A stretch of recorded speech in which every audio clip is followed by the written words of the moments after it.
बहन जी की भी रही, वैसे मुलायम सिंह को बहन जी में ऐसे थी क्या, लेकिन 5 मिनट के अंतर पे दोनों वहां जाके चिट्ठी दे आए क्या।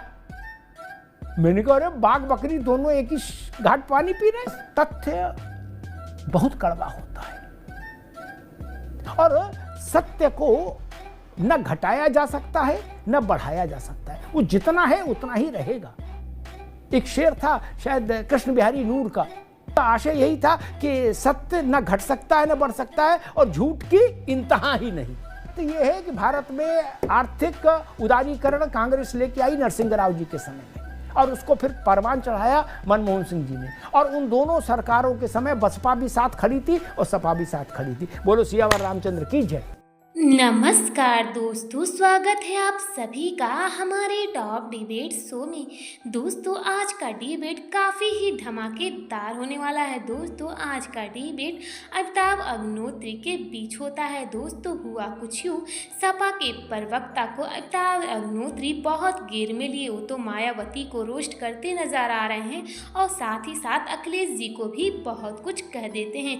लेकिन यहाँ तो दोनों प्रवक्ताओं की बोलती एकदम बंद हो चुकी है, क्योंकि अमिताभ अग्निहोत्री का ऐसी बोली पर ये दोनों प्रवक्ताओं ही चुप होकर सुनते नजर आ रहे हैं।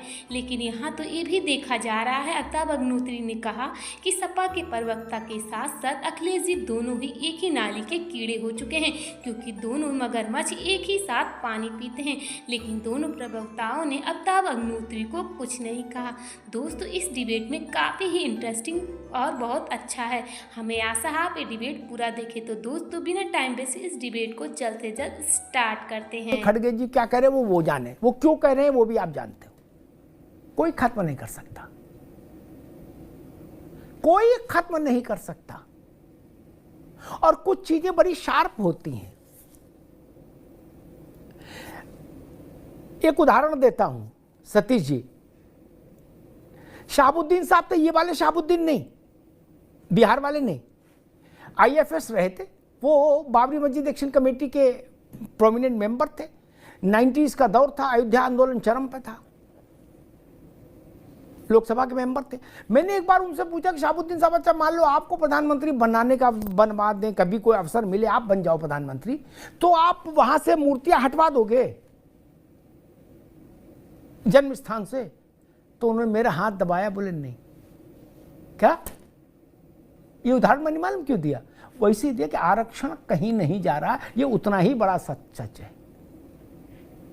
अब आप छत पे खड़े होकर चिल्लाओ और चाहे ग्राउंड फ्लोर से चिल्लाओ चाहे बेसमेंट से चिल्लाओ, ये आपकी मर्जी भैया। देखो मैं चिल्लाने वालों को भी नहीं रोक सकता। ये कहे आरक्षण बढ़ा रहे हैं, वो आपको घटा रहे हैं, लड़ाई कर लड़ते रहो। तो आरक्षण कहीं नहीं जा रहा, और ये बात दलित भी जानता है, आदिवासी भी जानता है, पिछड़ा भी जानता है। अब इसके बाद बात आई जो बार बार कही जाती है, जब मैंने कहा कि संविधान को कोई खत्म नहीं कर सकता, और संविधान का जो बेसिक एसेंस है ना, मूल गंध जो संविधान की है, उसको भी कोई माई का लाल चेंज नहीं कर सकता। गुलाब को केवड़ा नहीं कर सकते आप ना, गुलाब ही रहेगा। लेकिन फिर राठी जी जैसे लोग उसमें एक निकाल लेते, विपक्ष में है तो उनको भी कुछ तो कहना ही है कि प्राइवेटाइजेशन हो गया। प्राइवेटाइजेशन संविधान की हत्या कहां से हो गया भैया?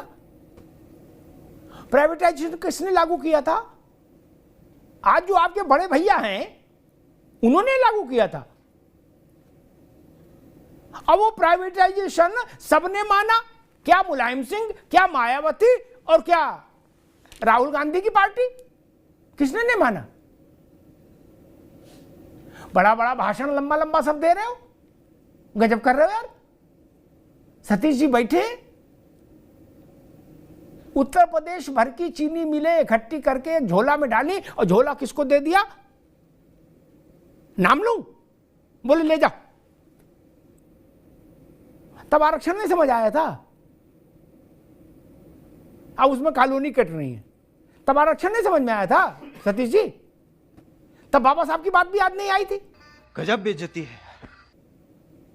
क्योंकि अंधेरे में बात हो रही थी नहीं, और जिसको झोला दिया वो चतुर आदमी था क्या? गलत कह रहा हूं? आज तक मुकदमा चल रहा, कौड़ियों के दाम अशरफियां बेच दी, नहीं बेची, तब समझ नहीं आया कि आरक्षण खत्म हो जाएगा।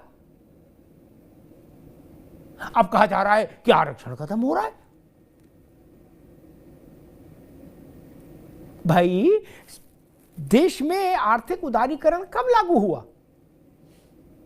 और जब लागू हुआ था विजय जी, तो आपकी पार्टी, आप अखिलेश जी के नेतृत्व में नहीं कहूंगा, ये सब उनके नेतृत्व से पहले फरिया चुके थे मसलों को, इसलिए मैं उनका भी कोई समर्थन और दोष नहीं दे सकता। मुलायम सिंह जी की चिट्ठी, दस्तखत उनके ओरिजिनल स्याही वाले पेन से, राष्ट्रपति के यहां रही 10 साल के नहीं रही क्या?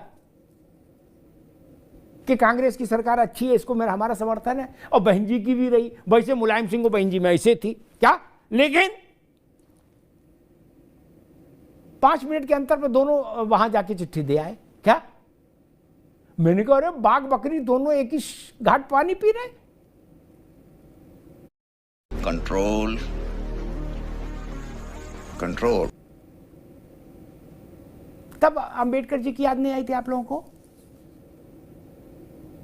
तब आप लोग छत पे नहीं गए संविधान लेके कि नहीं, कौन है भाई का लाल, हम ईंट से ईंट बजा देंगे संविधान के लिए? नहीं बोले नहीं, कांग्रेस सरकार चलने दो।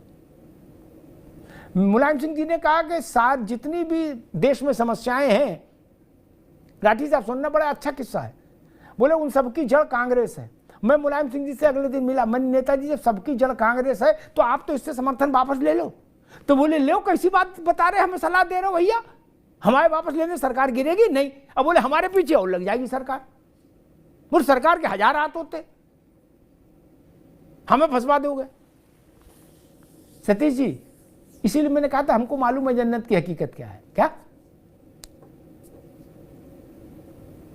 मायावती जी, अगर उनको इतना ही था कि भाई निजी क्षेत्र से आरक्षण खत्म हो रहा है, तो निजी क्षेत्र का सूत्रधार कौन है भारत में जिसने सरकारी व्यवस्था को निजी क्षेत्र की ओर के लिए खोला? नरसिंह राव। और नरसिंह राव के दौर में काशीराम जिंदा थे, सतीश जी, है ना, ये आपको याद होना चाहिए।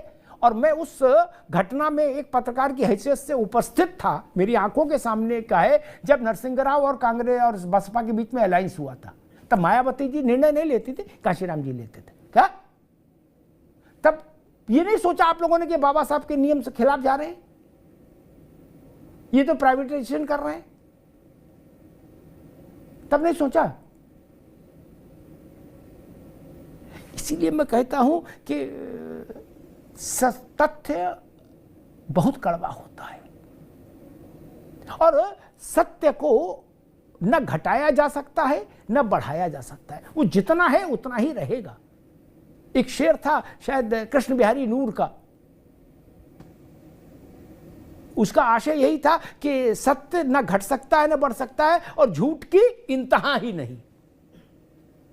सत्य यह है कि भारत में आर्थिक उदारीकरण कांग्रेस लेके आई नरसिंह राव जी के समय में, और उसको फिर परवान चढ़ाया मनमोहन सिंह जी ने, और उन दोनों सरकारों के समय बसपा भी साथ खड़ी थी और सपा भी साथ खड़ी थी। बोलो सियावर रामचंद्र की जय। तब दलित को ये नहीं पता, ये भी पता है। अब मैं तो एक बात कहता हूं, आप में मैं भाजपा के लोग कहें और चाहे कहें सपा के और बसपा के या किसी पार्टी के, जो ये कहते हैं ना कि मैं संघर्ष करूंगा, आग लगा दूंगा, क्रांति कर, मैं उनसे पूछता हूं भैया कभी जेल गए, कभी डंडा खाए हैं, कभी 2-4 दिन भूख हड़ताल किए? कहते यार अग्निहोत्री जी आप भी मजाक करते हो क्या? बोले हम तो प्रेस कॉन्फ्रेंस करते, बाकी ज्यादा लफड़े में नहीं पड़ते क्या? प्रेस कॉन्फ्रेंस से क्रांति होती है क्या?